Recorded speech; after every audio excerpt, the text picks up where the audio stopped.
Autism అనేది by birth తోటి వస్తుంది. ఒక 1-2 ఇయర్స్ వచ్చిన తర్వాత ఇది అబ్బాయికి ఆటిజం ఉంది అని డయాగ్నోస్ చేస్తారు డాక్టర్స్.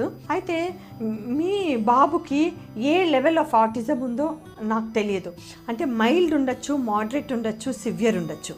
సివియర్ ఉంటే బాగా అవుతారా అని నేను గ్యారంటీ ఇవ్వలేను, కానీ దానికి కూడా ట్రైనింగ్ ఉంటుంది కొంచెము మైల్డ్గా నార్మల్గా బిహేవ్ చేయటానికి.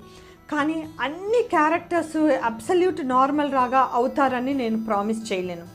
వీళ్ళని నార్మల్గా బిహేవ్ చేయాలంటే బిహేవియరల్ థెరపీ, స్పీచ్ థెరపీ, బయట వేరే పిల్లలతోటి మింగిలింగ్ అవ్వడము, కొంచెం పెరిగిన తర్వాత కొంచెం ఆటల్లో స్పోర్ట్స్లో యాడ్ చేయడము, ఇవన్నీ చేస్తే డెఫినెట్గా కొంచెం ఇంప్రూవ్మెంట్ ఉంటుంది.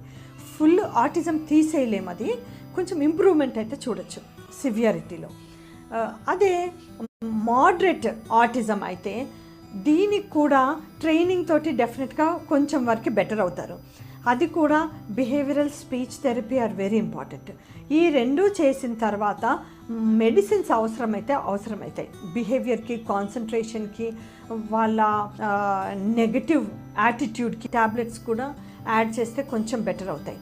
వీటిలన్నిటితో పాటు అగైన్ స్పోర్ట్స్ కొంచెం పెరిగే కొద్దీ స్పోర్ట్స్, తర్వాత వేరే చిన్న చిన్న ట్రైనింగ్ ఇవన్నీ ఇస్తే కూడా బెటర్ అయ్యే అవకాశం ఉంది. వీటికి స్పెషల్ స్కూల్స్ కూడా ఉన్నాయి. ఆ స్కూల్స్ చాలా బెనిఫిట్ అవుతాయి. అదే మైల్డ్గా ఉన్న వాళ్ళకి నార్మల్గా ఉండి బాగా ఫంక్షనల్గా చేసే అవకాశం అయితే ఉంది. మీ అబ్బాయికి ఎగిన మైల్డ్ ఆటిజం అయితే అబ్సల్యూట్లీ నార్మల్ అబ్బాయి లాగా ట్రైనింగ్ తోటి చేసుకోవచ్చు. అది behaviour therapy, again speech therapy, కొన్ని few medications and food habits changes తోటి కూడా చేయొచ్చు. ఇంకోటి స్పోర్ట్స్ అండ్ యాక్టివిటీస్ తోటి కూడా బెటర్ చేయొచ్చు.